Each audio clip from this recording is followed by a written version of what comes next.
The views and opinions expressed in the following program are those of the hosts and guests, and not necessarily those of the staff or management of Worldwide Digital Broadcasting Corporation. Rise! Get yourselves together! Rise! Stand up and live your life! Rise! Get yourselves together! Rise! Hands up high!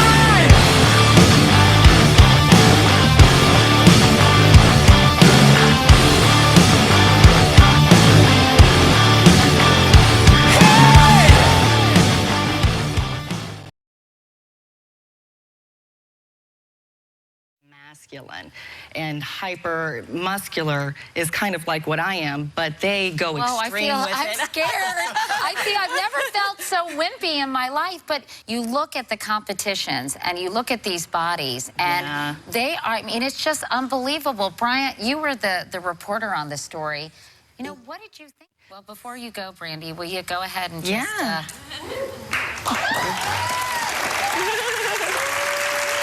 They're solid. I know. And Katie's always had great guns, but these...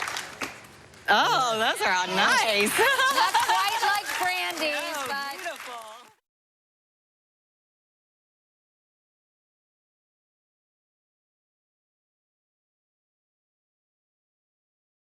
Anyway, well, it's so nice Yes, to meet you. thank you so And it was, much. as I said... Welcome to the Rise Above show. I am Joe Perroni. I'm Heidi Mancini, and this is our guest Brandi Mae today. She's here to join us. Tell everybody what she does.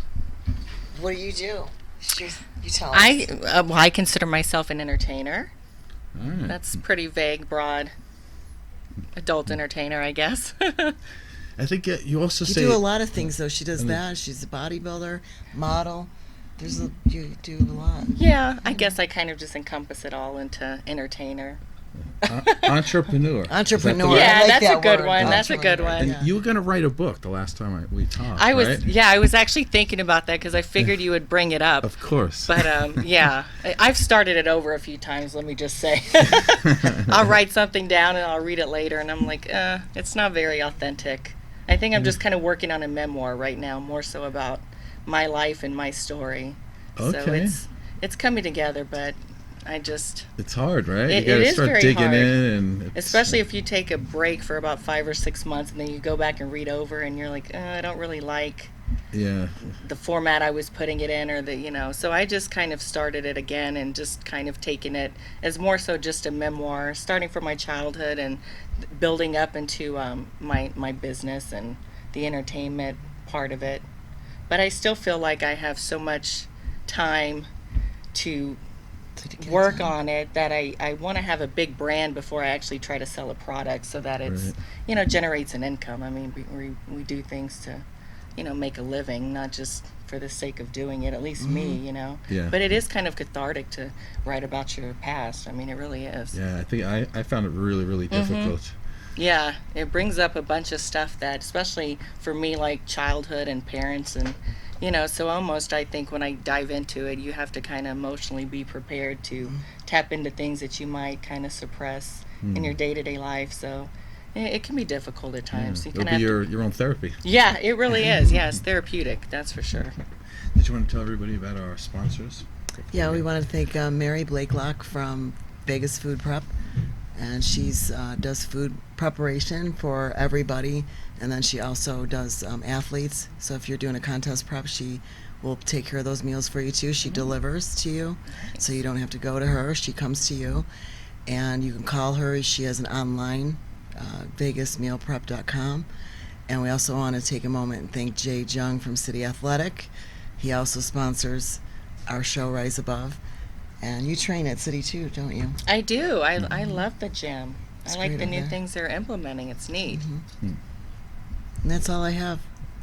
Perfect. Okay, so we started off the show with a video of you were on the Katie Couric show, I think, with Brian Gumbel. Yeah. Now he looked a little like like kind of like he was smitten or he was in awe or something like that. Really? You think so? I do. Like he looked a little like Well, they brought me onto the show because what he said, it was back in 2010 when I did the HBO story about female bodybuilding, and then they brought me in to talk about kind of my life story. He brought me into the Katie Couric show, one, because I think honestly her show ended after that, so I think the ratings, they were trying to get some controversy to maybe perpetuate something exciting. But he said I was one of the most interesting characters that he had seen and done a story on. Who knows if that's true or not. It wasn't necessarily life-changing for me, unfortunately, which I was told it might be. I was kind of waiting for that, but it didn't happen. But it was still really cool. It was a cool experience.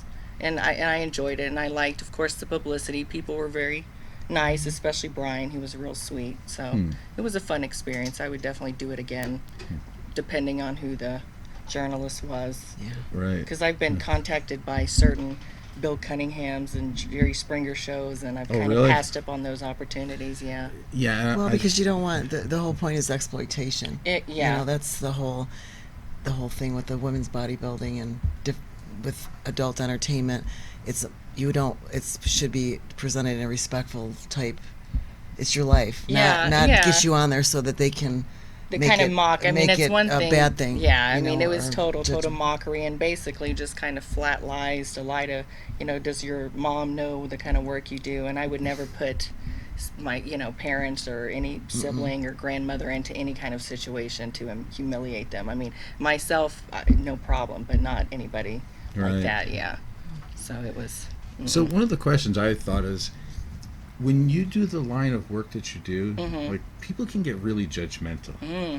And although I'm not judgmental, I still have a tough time thinking about when you see a person in that industry, where is the dividing line between somebody being exploited and compared to being that they're actually empowered by what they're doing?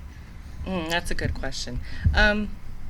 I know for me, being that I primarily, I guess, entrepreneur type, that I really work for myself, I can kind of control my product. I can control the image I want to put out. I can control basically every aspect of what I do. But I do, and there's actually a lot of women, what people don't realize is in the even vanilla mainstream porn, there are actually a lot of female directors. Even for like kink.com, they have a lot of female directors. And I can see the difference when I'm researching porn or when I talk to people, the difference of the product and the end content when a female directs as opposed to when a male directs. And I know a lot of producers from some of the top companies in porn, and because of my muscularity, because of my dominant niche that I'm in, it's really vanilla, and the women tend to be more objectified as opposed to my content. It's more objectifying the men. So it's, I do know a lot of women in the porn industry that are exploited, and that's just the typical, I think, path of getting an agent and, going from producer to producer. And of course, in today's time where everybody is a producer, so to speak, it's very easy for these producers to exploit some of the young girls. Economic factors put people in desperate situations, and unfortunately a lot of women will do things that they may not normally want to do, for the sake of having to pay rent and eat. Yeah. So in that industry, let's say we take the exploitation part. Now, me being from the outside, not knowing kind of like what's real and what's not, let's say I'm in Hollywood, right, and I'm kind of a wimpy guy. Yeah. I might take all the parts that I get beat up. Yeah. Whereas if I'm Sylvester Stallone or somebody, I have all the parts where I just beat everybody else up. And so it would be like I would be the power position, everybody else would be being exploited. But are they being exploited while getting paid to play a role in a fake movie? Or are they being really exploited in real life? I guess is what I'm trying to ask. Well, that's a good question. I believe, entertainment is entertainment, no different than a Hollywood movie. It is everybody's playing a role. I mean, that's just there is no porn or anything that's genuinely authentic, unless maybe it's the amateur stuff and you have a couple that's at home with their, POV tripod and, they're really getting into it and all that. Maybe now, that is. For people who don't know, POV is... Like point of view perspective, Okay. of like a The point of male me, perspective like for me. to the female, So I think it can be genuine, and the internet has allowed a lot of that. But as far as like a lot of real production, there's a lot of time and effort and uncomfortable awkwardness that goes into it, especially if you're trying to put anything together that's high end. You're not really feeling pleasure, so to speak. The men, it's really hard for them to perform, because in retrospect, they have to get an erection and hold an erection for 5 hours in front of a room maybe full of 4 or 5 people. Now, to say that he's necessarily enjoying that, probably not. That's a lot of pressure, and same thing with the women. But, exploitative in the sense, I think economically, if what traditionally a woman's supposed to be paid $1,000 to do a boy girl, and because of the saturation of the females in the market, and now that industry standard has been dropped down to 600 as opposed to 1,000, it's exploitative, but it's kind of economically been across the board. So it's the industry itself has been dumbed down because of the internet and the free content online. So it's kind of across the whole board. It isn't just one particular agency as opposed to another.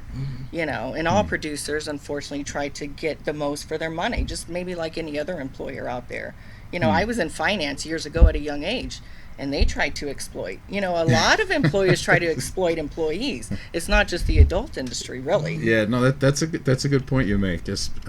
Pretty much every industry exploits. Yeah, that's true. I mean, you have a lot of big corporations now that want to downsize, and then the employees they keep on board, now they're doing the jobs of 3 people instead of 1. They're being exploited, so it's just, I think economically since 2008, a lot of industries have changed, and I think people are just trying to do what they have to still survive and take care of their families, really. I mean, that's my thought on it. Right.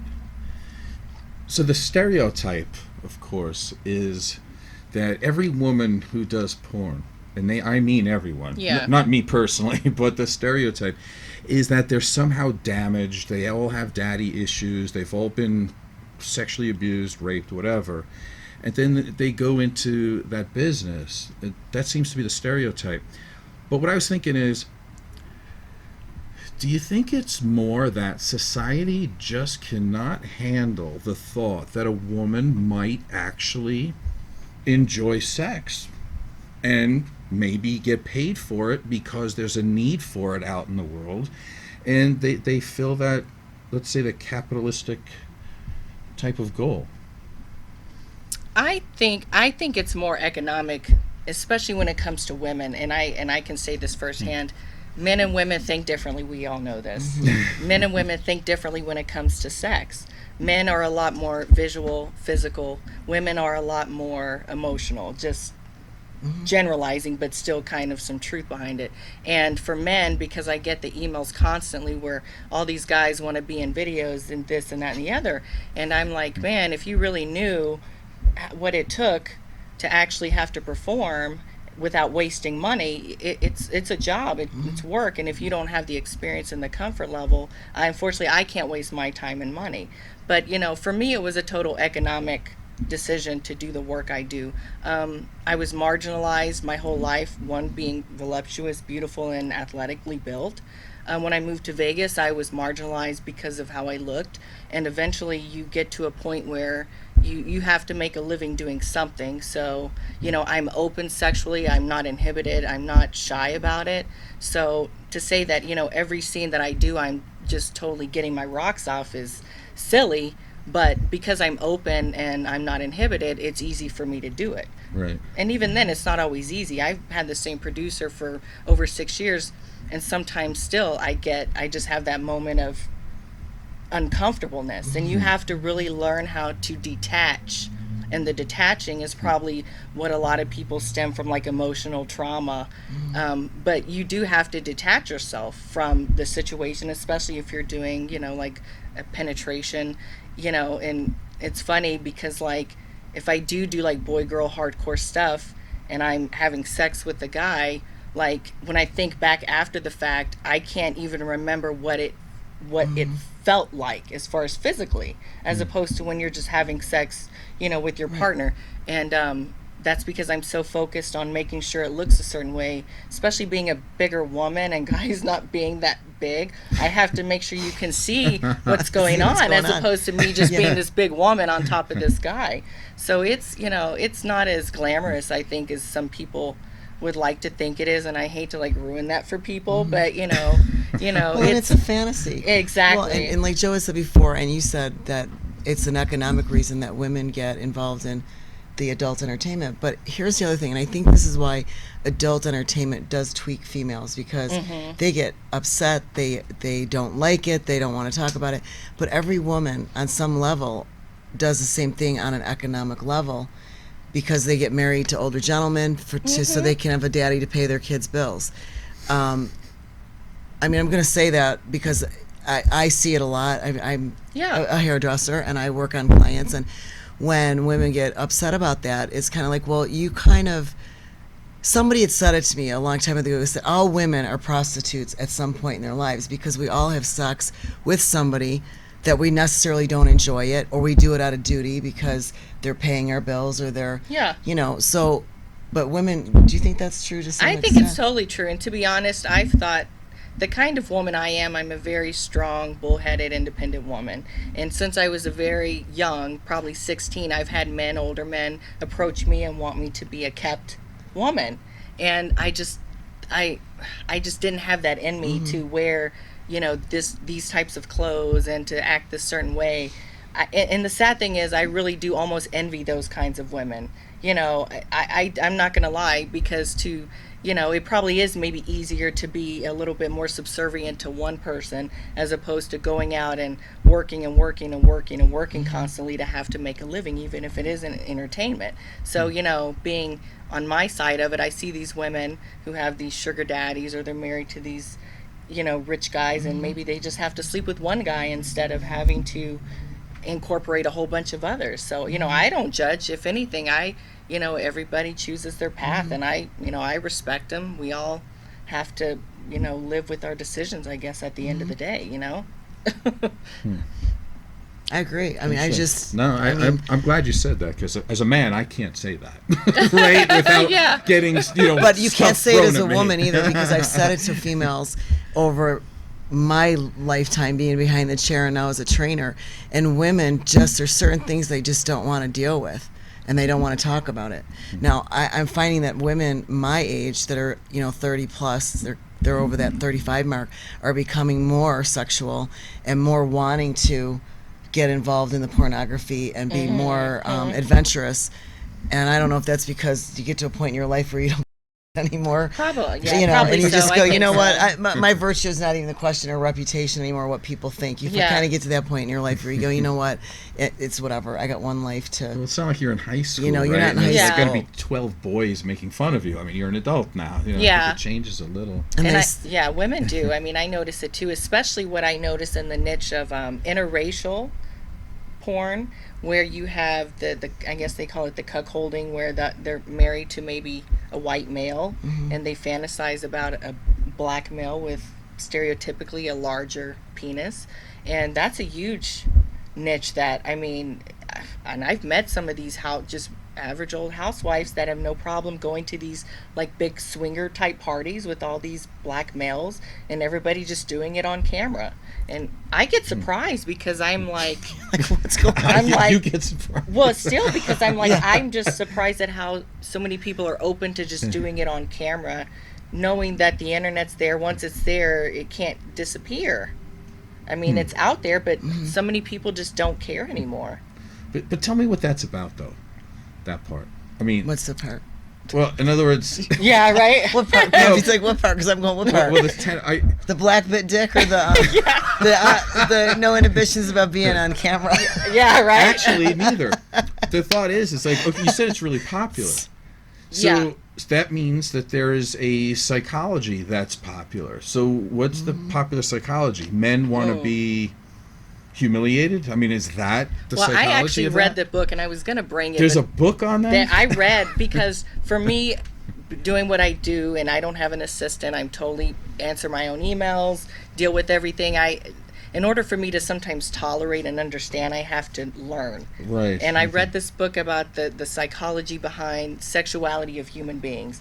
And some of the things that I've read, and it still perplexes me, like one about the cuckolding and why it's so popular is because of the stereotypical, like, black male being more of a dominant gene than the white male, and the white male having this subconsciousness about, once the black male, has sex with the woman, then they're eager to have sex after because of the genetic, like, fight to who's going to, which genes are going to dominate the egg and the sperm. I mean, it's like really deep, and like it just kind of blows your mind. And another one, I hate to bring it up, but I'm going to say it, is the reason that the transsexual porn is some of the most downloaded porn on the internet.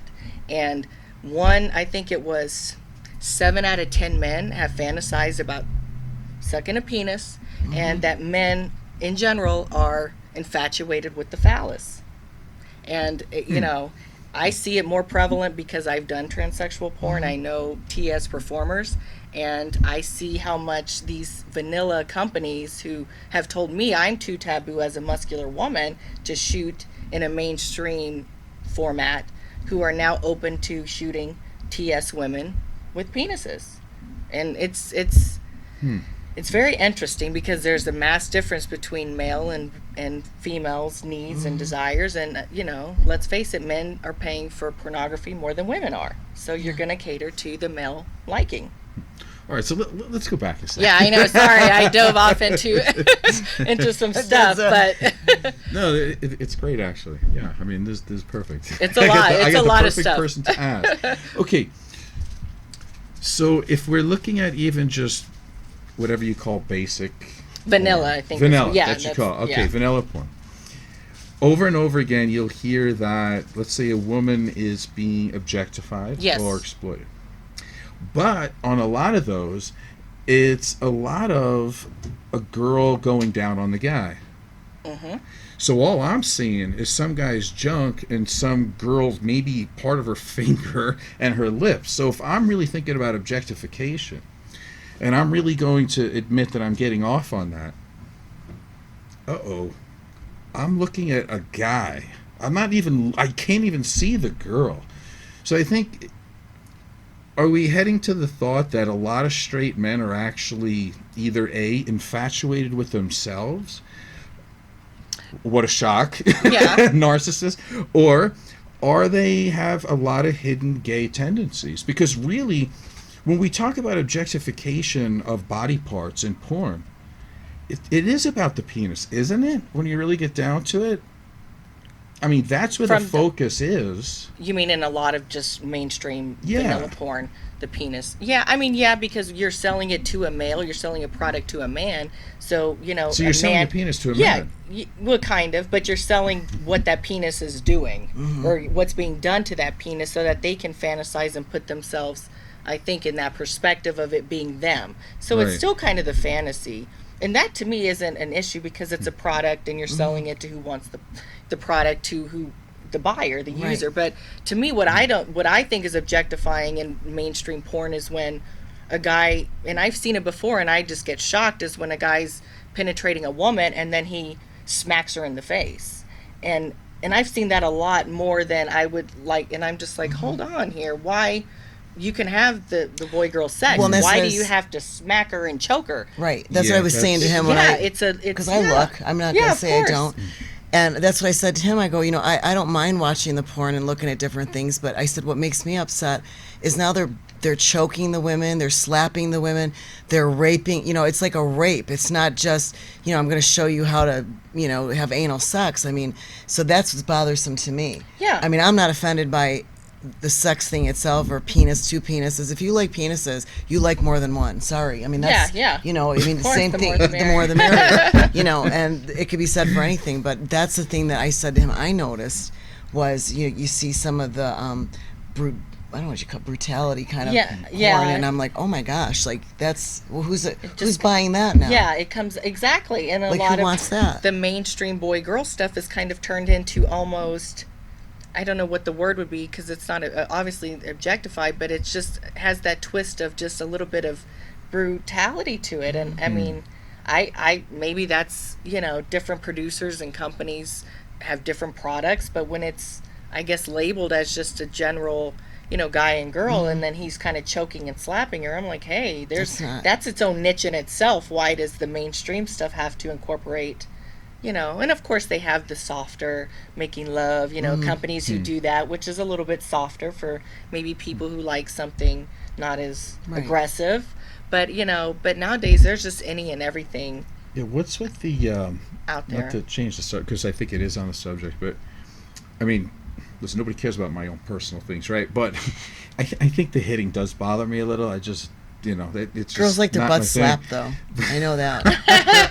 They like that little. Guys like it too. I mean, there's a degree. Yeah, they do. Brandy's like, what are you talking Like, about? hey, no, they do. It's all open. Yeah, I mean, you can't judge people. Yeah. But what? But what's with this spitting?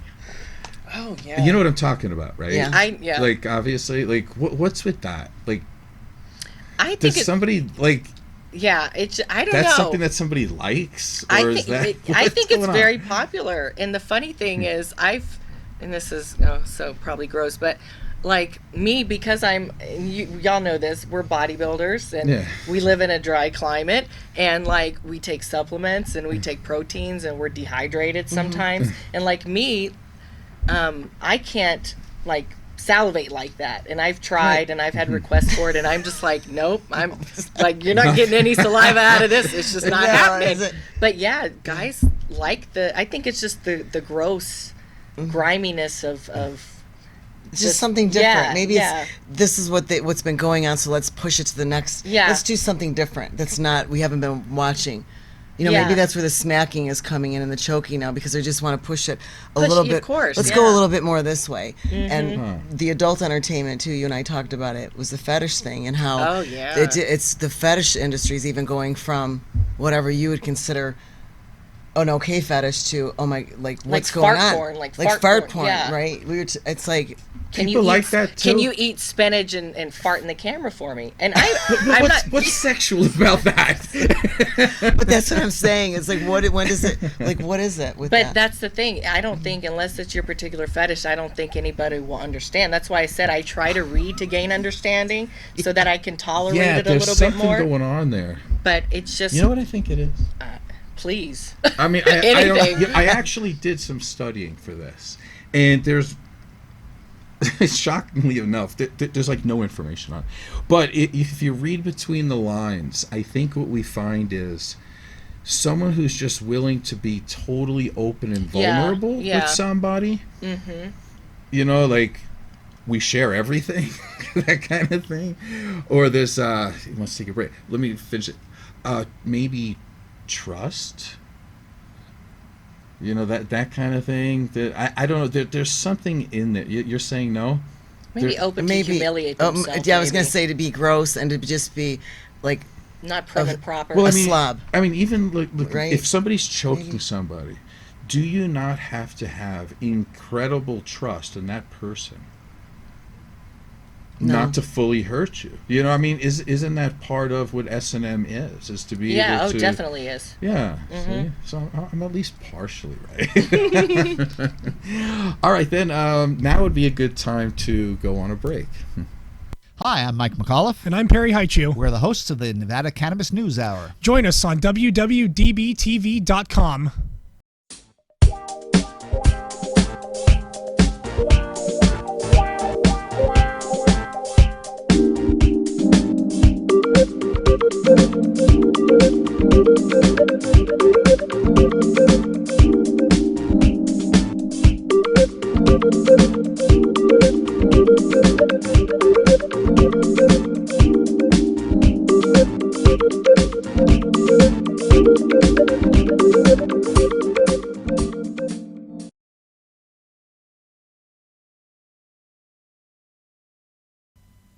Hey guys, Crazy Terry here, owner of Sun Valley Automotive. Join me watching Ricky Cheese on WWDB TV. It's a lot of fun. Welcome back to the Rise Above Show. I'm Joe Perroni. Heidi Mancini. And with our special guest... Hey, muscle girl. So we've been talking about some really cool things like spitting on people, hitting people, sex, all this stuff. So, of course, I have another question. Sure. So, as a general rule, we think that men are much more into porn than women are. I mean, we could say that, right? I mean, it just seems like that. Like, we watch more porn. But I was thinking this. If we open up what porn really is to other things and not just the visual, I think we might see that women actually might like porn more than men. Because how do we explain, like when I go to a supermarket and I see like a couple of little books, and then I see miles worth of Harlequin romances, which is basically softcore porn, or mommy porn they call it. And then you go and you look at how popular the 50 Shades of Grey is, which is basically porn. Yeah. So a man can't walk into, let's say, a supermarket and start buying porn off the shelf, I don't think. Probably not, yeah. So I think if we start doing that, and the other research that I did is they said, for literature, women buy 4,000% more porn-related stuff than they do actually classic literature. So in other words, the average woman, by far, if you say, well, listen, are you going to buy A Tale of Two Cities, Charles Dickens or something, or are you going to buy some mommy porn? They're buying the mommy porn. Oh, wow. So yeah. what do you think? I think it's a lot more open than people are saying. I think that, like 50 Shades, speaking of that, because I actually saw it, I mean, it's kind of corny, but it is still, I'm still a woman, it is still interesting. And what I've done pertaining to female women and porn is, one, women watch a lot of gay porn, gay male porn. Yeah, what's that? You're gonna have to explain that one to me too later, but I think it's just because because women that desire men, it's just men, it's penis, it's muscle, and there's no other females in the scene, so it's just all male in their desire. And two, like speaking of the novels, because a lot of those romance novels are kind of based on the woman who, even though she's kind of submissive, she still really has the power over the hero kind of guy who's big and strong and masculine, and he'll do anything, but he's just so devoted to her. And it's always that same kind of storyline format. And that's kind of, I think, ultimately maybe at the end of the day what women really maybe want, or what turns them on, is having some big masculine guy who can protect them, but still just really maybe submissive to her in a... like a goddess type thing. Exactly. I tell him this all the time. Yes. I said, when we talk, I said, women want to be the goddess to their man. They want to be that woman that guy desires. I mean, there's a million other women on the planet, no doubt. All day long, we know that. But when you're with somebody, you want to know that you're the one. Yeah. That you flip those switches, that there could be 10 women that are around, but you're the one. It's like that devotion, and I've actually never read a romance novel, but even in like the 50 Shades movie, he's this powerful executive, lots of money, has so many beautiful women around him, and even though he's into the BDSM in the beginning, not to spoil the movie if nobody's seen it. I think everybody's seen it. But by the second movie, he's still just devoted to her and just so emotionally in love with her, and starts to soften up.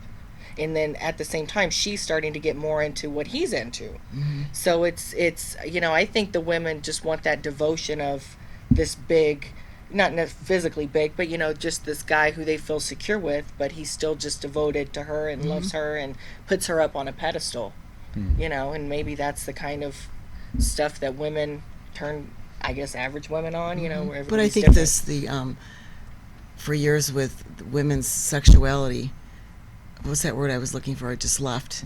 Because women for years and years could not be sexual. Yeah, oppressed. Yeah.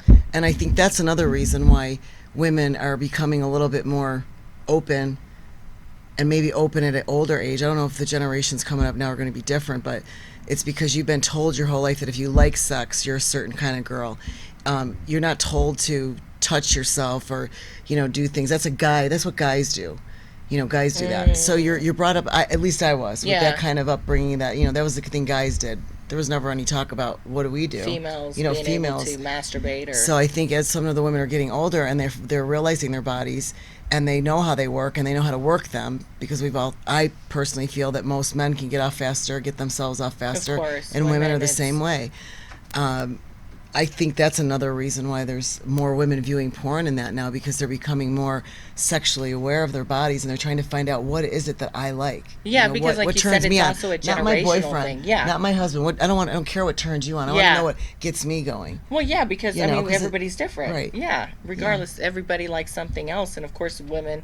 You know, what turns a guy on may not turn on a woman. I mean, that's people are all different. But wasn't it back in? And it's definitely a generational thing. And you have the internet and technology and the way reality TV, where you have women who are doing sex tapes, and they're still, you know, so it's becoming more modern for I think the younger generations, because back in like the 40s and 50s, women would go to their female doctors to get orgasms because of hysteria.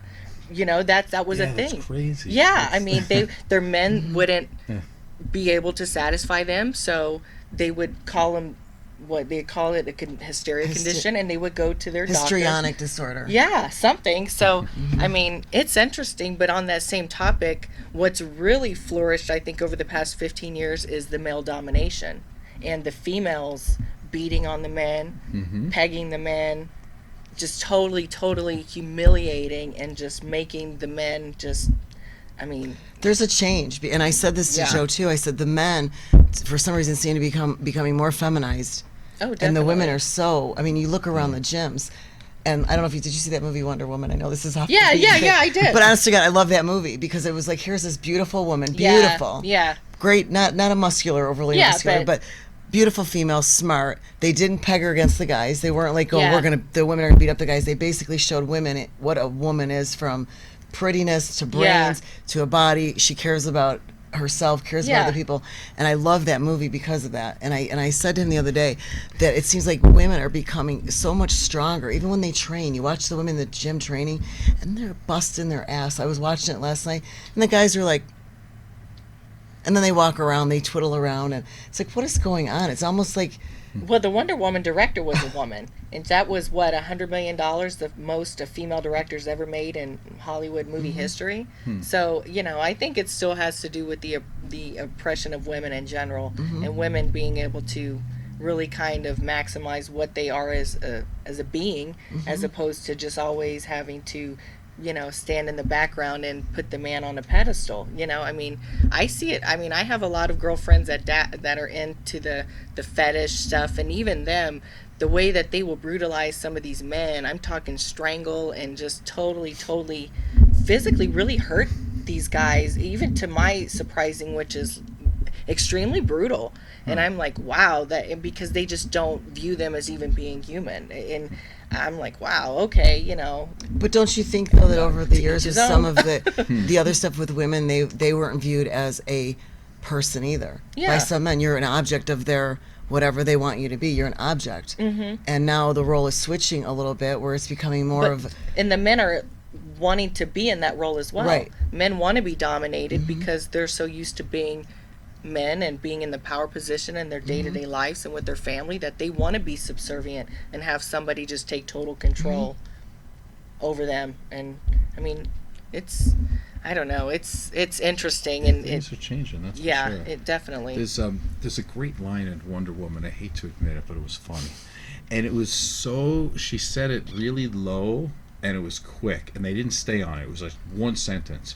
And she said something to the effect of, men are really good for procreation, but not good for pleasure. Yes, yes. And it was like, boom, and it was like, hold it. That was not meant for a kid's movie, but they stuck it in there. And I'm like, that's so funny, because you know that it was like, there's your 180-degree turn, right? I know exactly that line. I remember, because I thought the same thing. I was like, ooh, they just said that, didn't they? Yeah, because that line hit me. It was like, in the boat. That. They were about to go to sleep. And he was kind of hinting about sex. And then when she came out and said that, I was like, oops. Maybe there's some truth. I mean, there is I some have a truth theory. to it. You know, I mean, there's a lot of truth to it. Sex I toys, listen to you know? women all day long. There's a lot of truth to it. Yeah. There's a lot to it. So, okay, part of my theory is this, right? Like, bodybuilders are always 10 years ahead of like the medical community and stuff like that. At least, I mean, we always see this, right?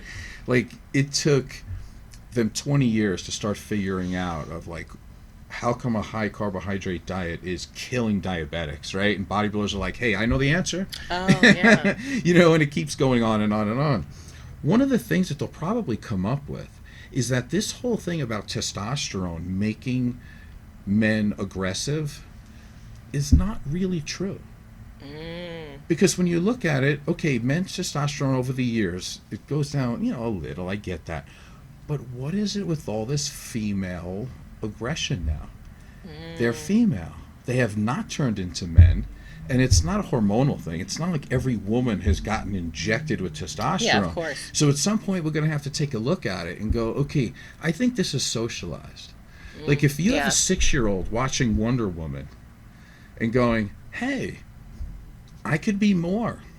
I could be strong. I can learn 100 languages. You know, like they said that girl learned all these languages.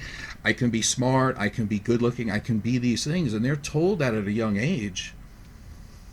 I don't think it's the drug. I don't think it's testosterone. I don't think it's the hormone. I think it's what you place in cultural. That kid. Yeah, it can be cultural too, because we still know that there are women in other cultures that they're not sitting there going, yeah, I'm going to slap a man. Yeah. That's not happening. I think though when you start giving people information and women start waking up from whatever they've been doing or whatever they've been culturally told is acceptable, I think that's what starts to happen. They wake up and they're angry because they want to have an orgasm, and I'm going to get it any way I can.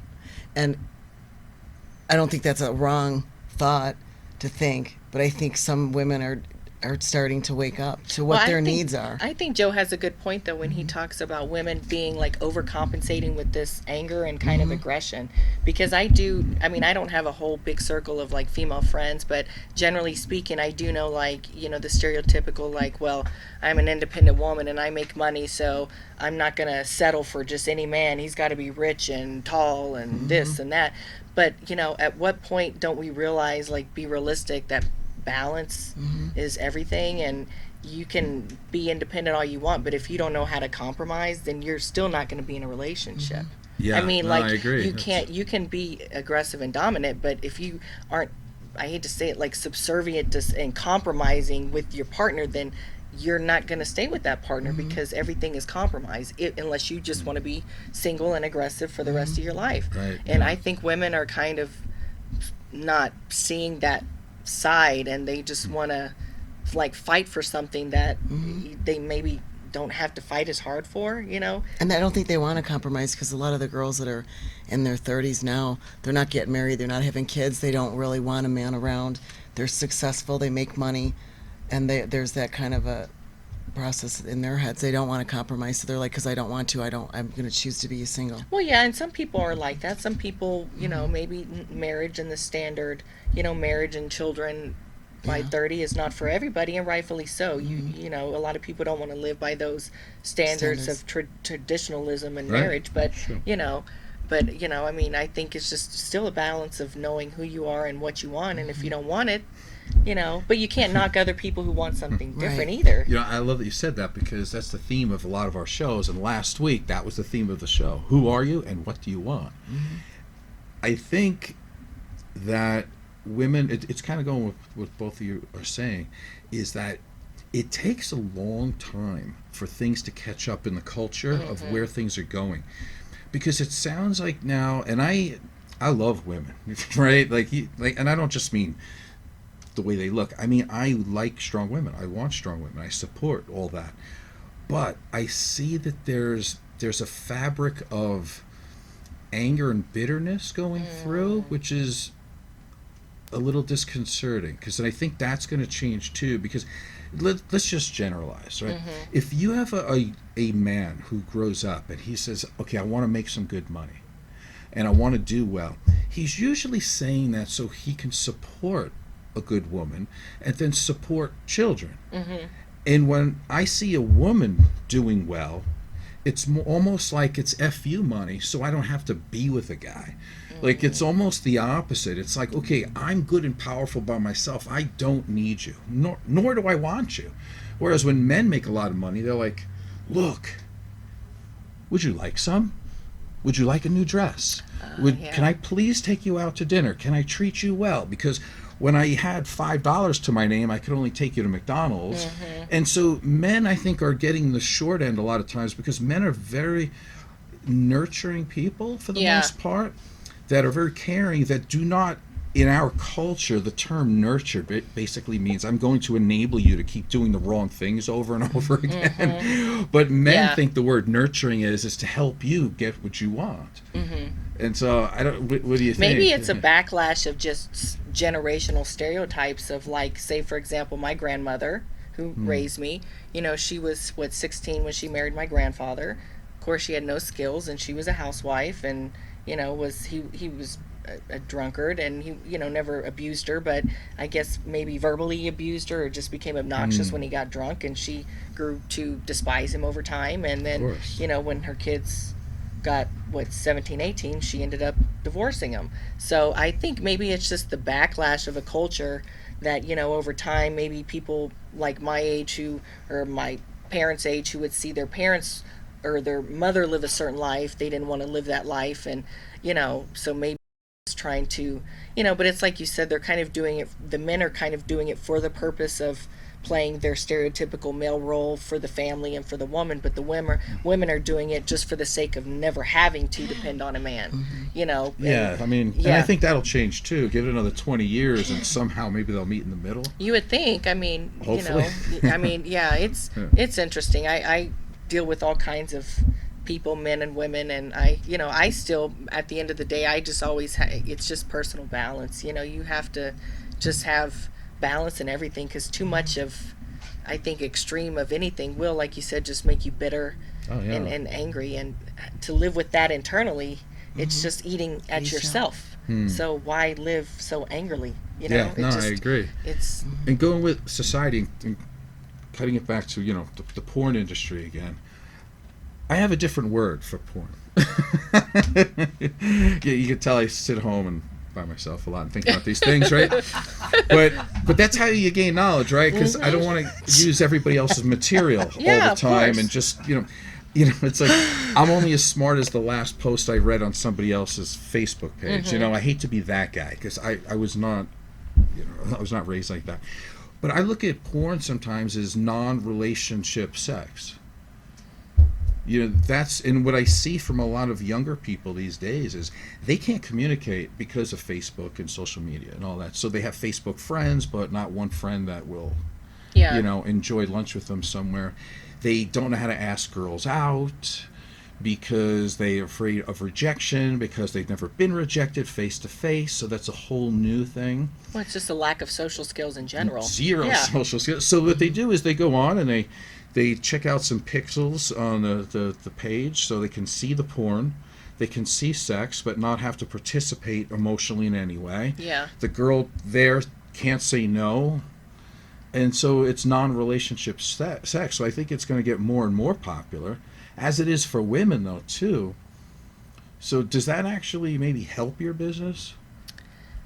I personally, I don't think anything with the internet, and I'm a contradiction saying that, considering I put up, free content and stuff to advertise my own, websites. But to me, I think the internet in general is just really hurting our younger kids. And I think there have been so many shows and studies, that say, like, the desensitizing of sex and stuff is causing for the more and more of the extreme, and the lack of just social skills in general, because, say young male can go online and look up stuff, and before you know it, he's 26 and he still hasn't cultivated relationships. And I personally, I don't think the internet has done, especially the adult work. I think it really should be a lot more regulated, and I'm sure from the business perspective, anybody in a adult production company would agree, because it's just crucified the finances and the pockets and the profits of so many companies. But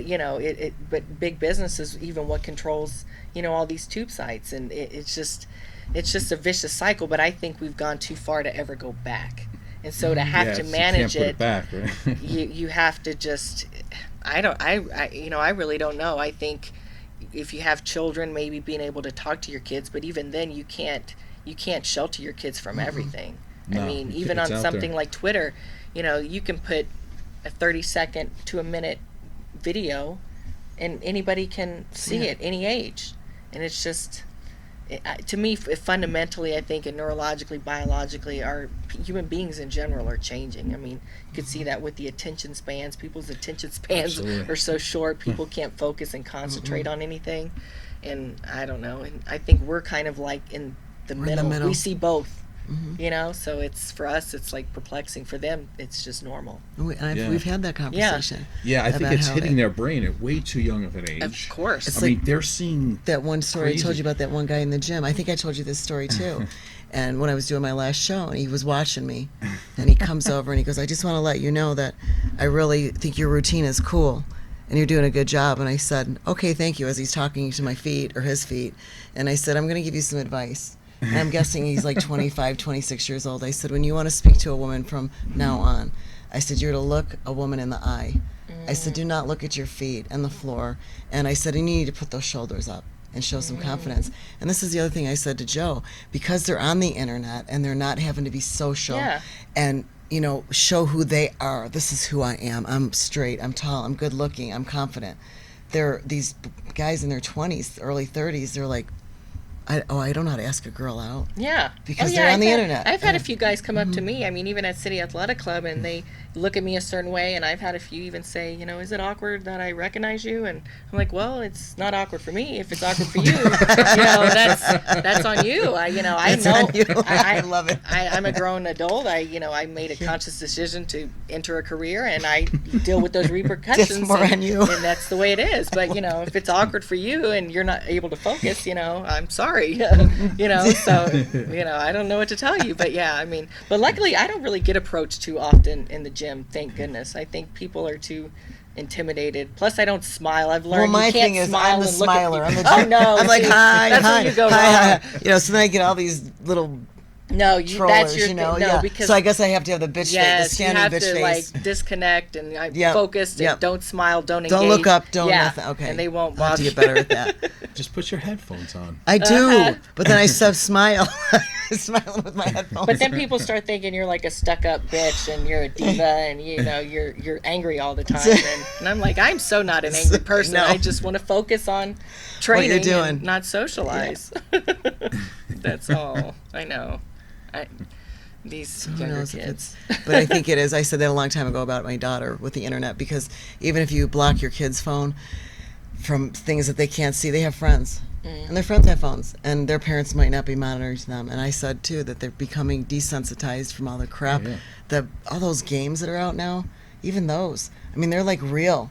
They look like real real movies, the shootings, and they're even becoming desensitized to that. Yeah. So maybe that's why it's filtering over into the porn industry, the roughness, because, at what point is enough enough? I think as a parent, all you can really do is just try to talk. I mean, it's one thing to lay down and have a child and put a roof and food, but, you have to really just try to talk to your kids all the time. Talk. And even then, at some point, you can just do the best you can do, and then they do their own you thing. have to let them be them, I think the internet and the porn, too. Not when I was a kid.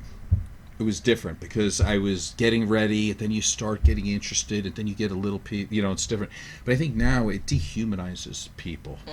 And then it becomes okay to punch and spit on people, but you're afraid to talk to them, though. I'll punch you, but I ain't gonna talk to you. But isn't that funny how we're so connected with all this social media and so many friends, but then yet we're really kind of, like you said, dehumanizing people at the same time? It's very strange. Yeah. Very strange. Have you ever had a strong male role model in your life? A strong male role model. Yeah. I mean, my father, and God bless him, he just came out from having some heart issues. But, he was a strong male, but he was just never too engaged in my life. But I just have to say I was blessed to even have a grandmother, who was strong. She didn't play both roles. Obviously, she wasn't a man. But, I was just blessed to have that, because even then there's people who don't have anybody. Right. And that's, so I can't ever play victim to my past, because some people, these kids nowadays, especially with like the opioid epidemic, and, some kids just have nobody. And it's, but not necessarily a strong male when I was young. Yeah, But the strong opioid, people, yeah. The opioid epidemic is really a lack of coping skill epidemic. That's really what That's that is. prominent So- in our society So I'm glad nowadays, you mentioned that. So we don't have any time left. It's been really fun. Yeah, thank you guys. So this has been the Rise Above show. I am Joe Perroni. I'm Heidi Mancini. And Brandi Akers. Thank you for being here. Thanks, appreciate it, guys.